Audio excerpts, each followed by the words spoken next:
Dale here from Reidys. We're live at NAMM at the Vox stand. We're with Corey now, who's just going to show us the new MV series. Yeah, so the MV50 is 3 flavors of a 50-watt tube amp, right? Okay. And it's 1.1 pounds, so it's almost too cute for its own good.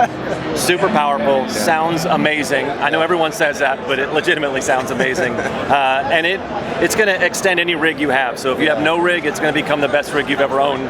If you have a modeler, if you have other amps and you want to supplement that whole rig with these, it's amazing. Yeah, so there's rock, AC, and clean. Clean is meant to give you high headroom all the way up. AC is the classic sound of a Vox AC30. Rock is going to give you the sound of another pushed, crunchy British amp. Overdrive. Yeah, absolutely. Absolutely.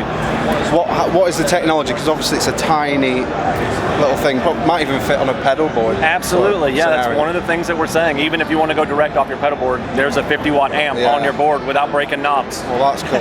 Yeah, so you only need to carry the cab, basically. Correct, the technology in this is pretty significant. So it's labeled new tube on top, and new tube is essentially the vacuum tube out of what we would know from a microwave oven display or a digital clock, right? That's a VFD, it's a vacuum fluorescent display tube, but essentially it's a tiny little triode tube.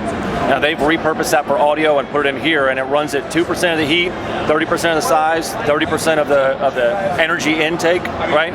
So it allows us to surface mount a vacuum tube and put it in something like this and get 50 watts out of it. That's pretty cool. It's amazing. I've not heard of that before. It's amazing, I know. Is this like a Vox technology, or is it? Well, now another guy invented it, but Korg is the first company to use it, so we're kind of the first people to introduce new tube to the world, and we're putting it in a 50-watt amp that could go on a necklace. You know, that's a good idea. Right. We might buy some necklaces. Exactly. We're accessorizing here at Vox. We want everyone to be beautiful, sonically and visually. You know. Cool. Right. So shall we take a look have a listen to how it sounds? Absolutely. Yeah.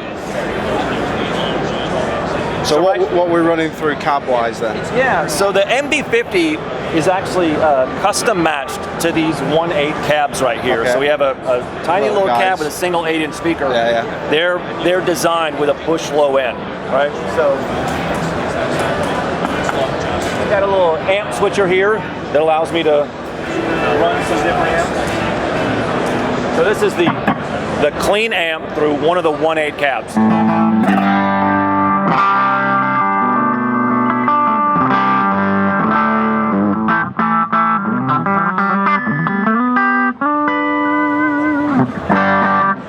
That's the clean, right? That's a nice.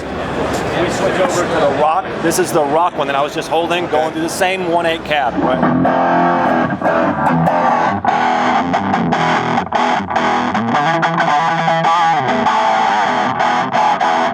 So that sounds nothing like a 1/8 cab to me. That sounds like no. If you close your eyes, you're going to believe that you're hearing something else. That's what I'm saying. It just doesn't make sense. Huge bass, actually. Right.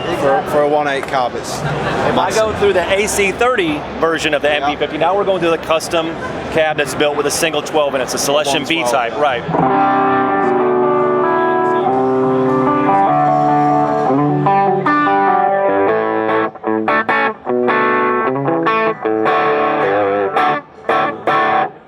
Classic mid-range grind and crunch and chime that we want from an AC30.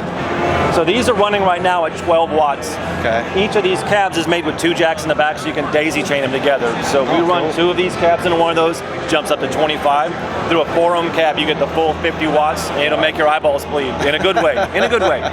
Good. Right. Well, these seem really cool.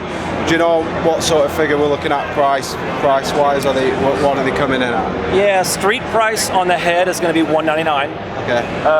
On the 1/8 cab, it's going to be $99.99. So you can have a little 50-watt rig for $300, if my math is right. That's amazing. And then the 112 cab is $299. Yeah. Cool. Right, they sound amazing. Thanks for spending some time with me. Absolutely.